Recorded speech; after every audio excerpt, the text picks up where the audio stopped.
something a little different today.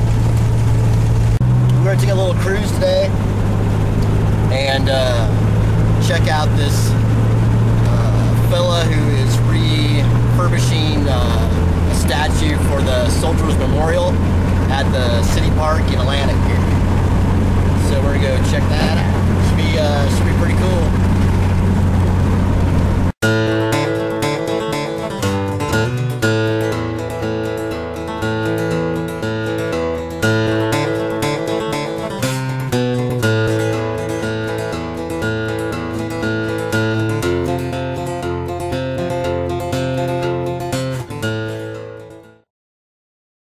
This one back here, there wasn't any vandalism damage on it other than the shield had blown off. And like I said before, we had to straighten that up the best we could. And it's old copper, it's pretty brittle, you got to be really careful with it. I would have liked it to have been a little bit smoother, but if you work it too much, it will start to crack. And I had enough of that the way it was. We put stainless steel and brass in down here at the bottom. It can't move now, and I also put another brace in on the other side. It's a little rough in spots, but 60 feet in the air, I don't think anybody's going to see it.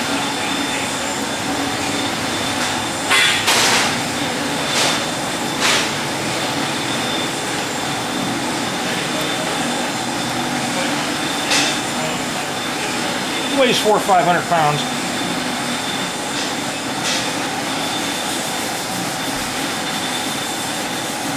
And that is Lady Liberty. Yep.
we're going to call that good. Right on. Job well done, I would say. Well, we wanted to have it out. We wanted to set it up out in front of the shop for the 4th of July because I always cook the hogs for the 4th of July party here in Marnie. It rained all day, so we didn't bother to take her out then. Thought that'd have been fun. It's been kind of a crowd pleaser. It's a lot of fun to work on. Oh yeah, yeah. I've done, how many of these have I done, Bob? 6, 7? Something like that. Somewhere between 6 and 8. We did 4 there in Atlantic, plus this one. There's 5, and I've done 2 more from up north. The Civil War Cemetery up by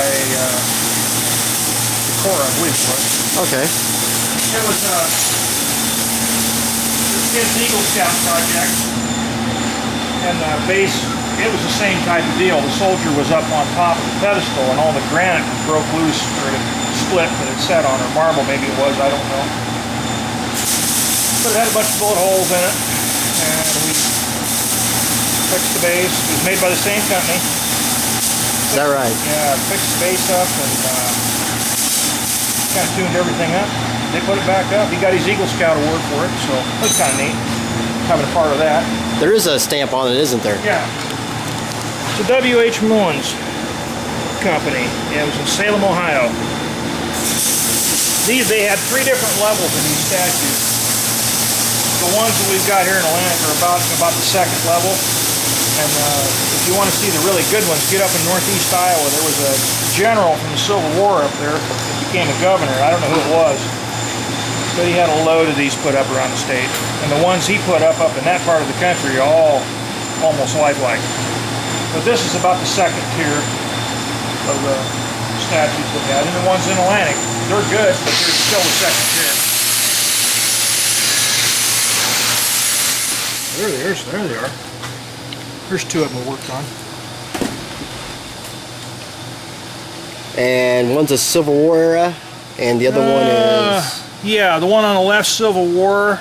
The one on the right's also Civil War. Is it? Okay. Is it a Civil War memorial, or is it a... Civil War, Spanish-American War. I believe the newest one is the Spanish-American War. Is it? On the monument. We put all new bracing on the inside. I've got to think now. We had to redo the feet. They were all crushed, or they'd been pushed over and smashed the feet completely. Well, you can see on the pictures where they were still bright. That should have corroded up now to where you can't really tell it. But it was fun. Steve Nelson, this is my business, Nelson Machine Forge. We started in... Steve Nelson, this is my business, Nelson Machine Forge. We started in about 1986. I've been in this building since '89.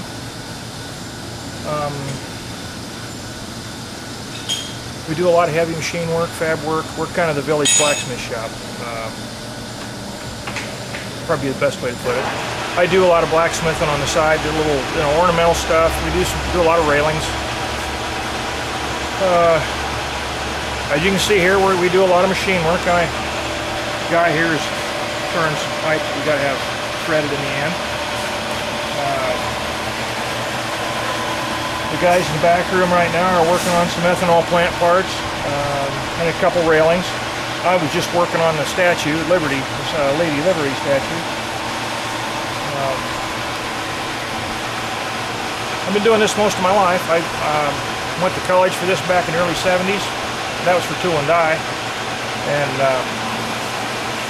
I went on and got a little more education after that with the UAW. That's been longer ago than I care to admit. But then moved back here. I started doing a lot more welding and fab work and stuff like that. Kind of reverted back to being a blacksmith. So, we just never know what's going to come in the door. You just don't. I've done a lot of teaching for Iowa Western and Council Bluffs and here in Atlantic. Mostly welding. I have taught some machine classes. We're not going to do any more of those. But I've got some welding classes coming up where I guess I got to do. The big thing here is we like to do whatever people want to bring in. We don't like the same thing. We don't do any production work. All our stuff is onesie-twosie type of thing. We don't do any 10, 20, 50, 10,000, whatever you want to call it. We don't do any of that. It's strictly onesie-twosie stuff. I might be building a custom motorcycle frame or working on a die for the bearing plant. You never know what's going to be in here next. That's what keeps it kind of interesting. It's not necessarily a great way to make a living, but it is fun.